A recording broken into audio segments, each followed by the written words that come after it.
Chapter 11 Business and the Art of Creative Misrepresentation.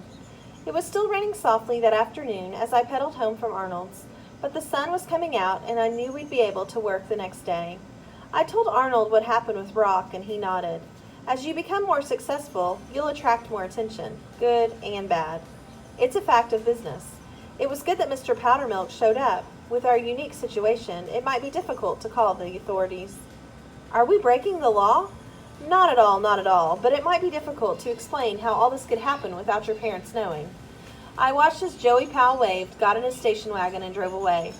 I'm going to tell them. I'm just waiting for the right time. Soon. The right time should be soon. I nodded. Maybe tonight. And just for the record, I tried. Mom came home around 4 o'clock from her summer job. Dad came out of his lab in the basement, and I helped in the kitchen, and we had a proper sit-down meal. After the meal, Dad read the paper, and I helped Mom with the dishes, and then we went into the living room to watch television. Just after Dad put the paper down and Mom turned the set on, there was a moment. Mom, Dad, they both looked at me. I've been mowing lawns. Seemed lame. Try again. I mean, I know how hard you work. Still lame. All right, shoot the moon. Mom, Dad, if you have anything you wanted, anything, what would it be? Mom looked at me. Is this a game? No, seriously. Anything you wanted, what would it be? She frowned, thinking. Well, I would hope that you have a happy and fulfilled life. I mean, stuff. Is there any kind of stuff that you want? I looked at Dad. Same for you. Anything. I'd agree with your mother, and I'd hope that you had a good life. I have a good life, I thought, and I have over $50,000 thanks to both of you. But hey, like I said, I mean stuff, for yourselves. Isn't there anything you would want? They looked at each other and shrugged. Not a thing, Mom said. Me either. Oh, come on. I mean, think about it. Anything, no matter the cost. There was a silence. Then my mom laughed. Oh, I know what you're doing. You saved up some money from your lawn mowing business and you want to help out. Isn't that it? Well, sort of. Oh, she smiled that soft mother smile. That's very sweet, dear, but who on earth is that? She had been sitting facing the front window, which looks out across the lawn, which by this time, what with Pascal's efforts, was starting to look pretty good.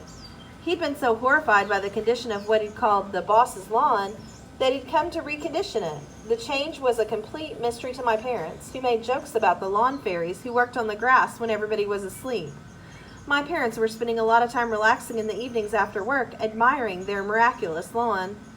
My mother stood and walked to the window. My goodness. I looked and was stunned to see the old station wagon with Joey Powell sitting in the front seat, his head down dozing. Look at the size of that man.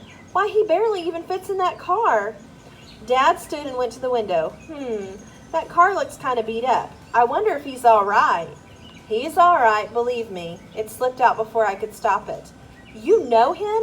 Think fast. But I couldn't figure out how to explain how I'd come to own the prize fighter in front of our house without a whole lot of details, and I also didn't want to lie to my folks. Well, sort of. I know him from the lawn jobs that I've been doing. He's a good guy. I'll go out and see what he's doing here. I was out the door before they could say anything. Joey? Yes? What are you doing here? I thought I'd spend the night here to make sure Rock's people don't find you. Well, gosh, thanks a lot, but Rock doesn't know my name or where I live. Speaking of that, how did you find me?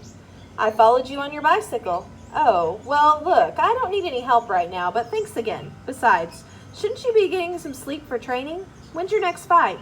6 days. Next Saturday night. It's on the list. They send sponsors. I left the list at Arnold's. Oh, Joey, my parents don't know what I do at Arnold's, and then I'm sponsoring you. Not yet, that is. I'll tell them, of course, but I haven't gotten around to it yet.